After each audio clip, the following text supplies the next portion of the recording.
हमारे चैनल को सब्सक्राइब करें और नई अपडेट्स के लिए घंटी के बटन को जरूर दबाएं।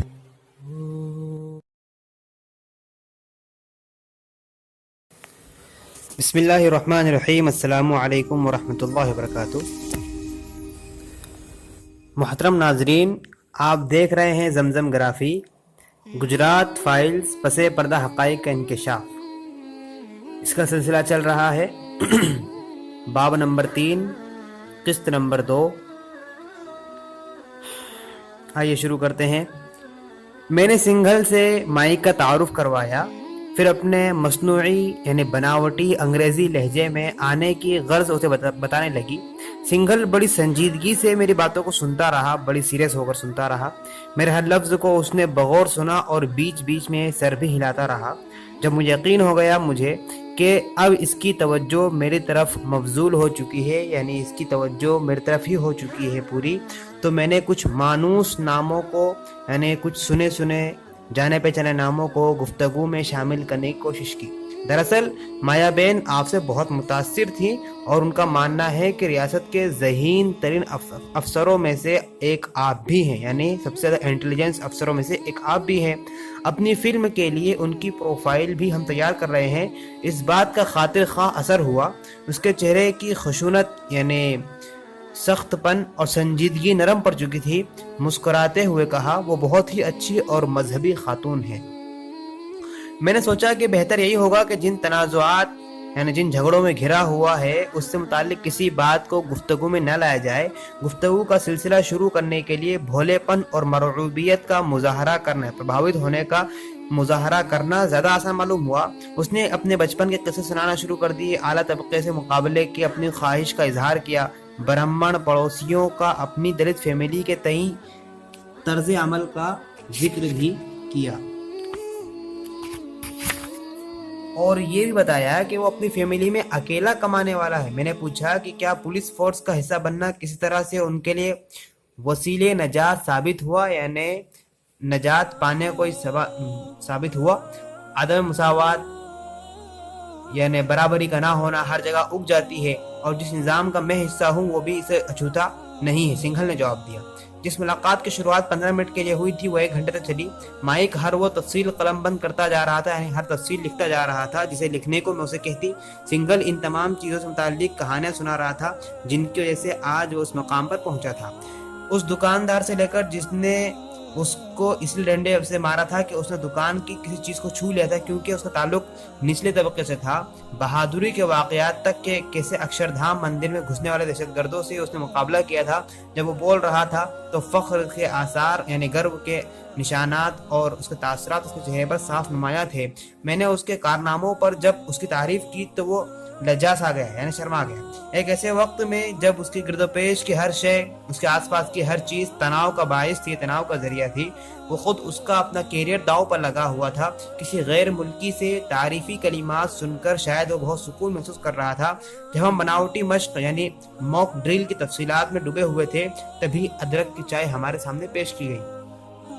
इस मुलाकात ने हमारे लिए दरवाजे खोल दिए। अगले हफ्ते दोबारा मिलने के लिए हमें वक्त मिल गया था। दौरान गुफ्तगू को ऐसी बातें भी आ गई थी जिससे उम्मीद बनती नजर आई। जब हम जात पात के निज़ाम के बारे में बातें कर रहे थे, खास तौर पर उन लोगों के बारे में जो निचले तबके से ताल्लुक रखने के बावजूद आला ओहदे पाने में कामयाब रहे, तो सिंघल ने एक शख्स का नाम लिया जिसे वो अपना गुरु कहता था।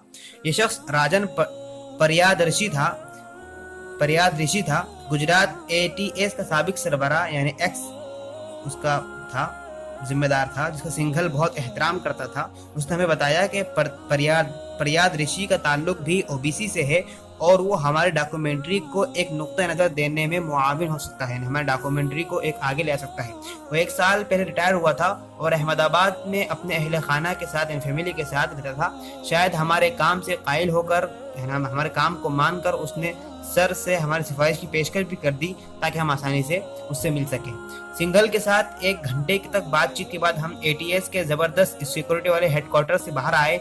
हम दोनों खामोश थे। बाहर निकलते हुए हमने सिक्योरिटी गार्ड को सर हिलाकर सलाम किया तो अब की बार जवाब में वो भी मुस्कुरा दिया और हमारे लिए ऑटो रिक्शा वाले को बुलाने दौड़ा।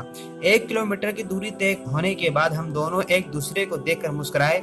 सब ठीक ठाक चल रहा है ना, माइक ने पूछा। मैंने सर हिलाकर पॉजिटिव जवाब दे दिया।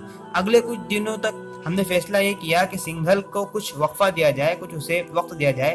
उसे बार बार फोन करेंगे तो उससे सिर्फ हमारी बेसब्री जाहिर होगी और हम शक के दायरे में भी आ सकते थे। अलबत्ता कभी कभी मैं उसको पैगामात भेजा करती थी।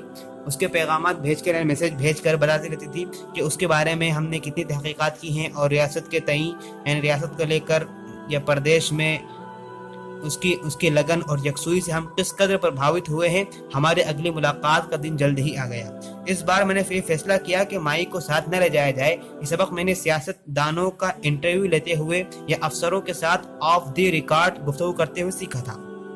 ये लोग उस वक्त ज्यादा इत्मीनान महसूस करते हैं जब कम से कम लोग मौजूद हों और कोई उनकी बातें बस नोट करता जाए।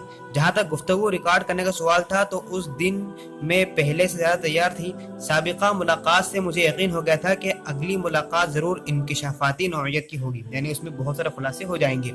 मुझे कतई मायूसी हाथ नहीं आई। इस दोपहर को बड़ी एहतियात से मैंने खुसूसी तौर पर तैयार किए गए अपने सब्ज कुर्ते को यानी ग्रीन टॉप को चार्जिंग पॉइंट से निकाला।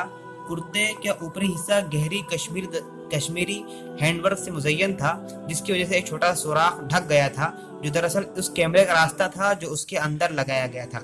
एक पतली सी तार मजीद नीचे की जानिब गई थी जिसमें से छोटा सा बटन लगा हुआ था।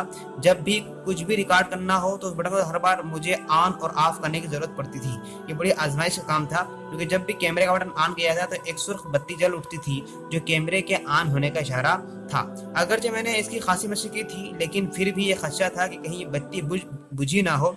इस बात को यकीनी बनाने के लिए मैंने मंसूबा बनाया कि मैं अपने कलम को डेस्क से नीचे गिरा दूंगी और जब उसे उठाने के लिए झुकूं तो जल्दी से कुर्ते के अंदर झांक कर देख लूंगी कि वाकई रेड लाइट जल रही है या नहीं। उस दिन जब मैं हेडक्वार्टर्स में दाखिल हुई तो सिक्योरिटी गार्ड की जानिब से मानूस इशारा मिला, नहीं पहचाना इशारा मिला जो मुझे कोई गैर मुकीम भारतीय फिल्म साज समझ बैठा था। अर्दली ने अक्सर अफसरों को मेरे बारे में कुछ ऐसा ही तासुर दिया था। चहकते हुए उसने पूछा, मैडम शूटिंग नहीं करोगी क्या? मैंने सर हिला के इशारा किया कि काम जल्द ही शुरू हो जाएगा। इस दोपहर को मैं सिंघल के केबिन में उस तवक्को से दाखिल हुई थी कि खंदा पेशानी से मेरा इस्तकबाल होगा, लेकिन उसके चेहरे के हाव भाव से ये बात वाज़ेह हो गई कि कुछ गड़बड़ है। वो कोई वीडियो देख रहा था जो उसी के रिहायशी इलाके के कुछ बदमाशों की एक स्टिंग फुटेज थी। ATS इंचार्ज के दर्जे के एक अफसर के लिए ये कोई मसला ही नहीं था, बात कुछ और थी। दरअसल पुलिस फोर्स के कुछ अफसर उसके लिए मुश्किलात पैदा कर रहे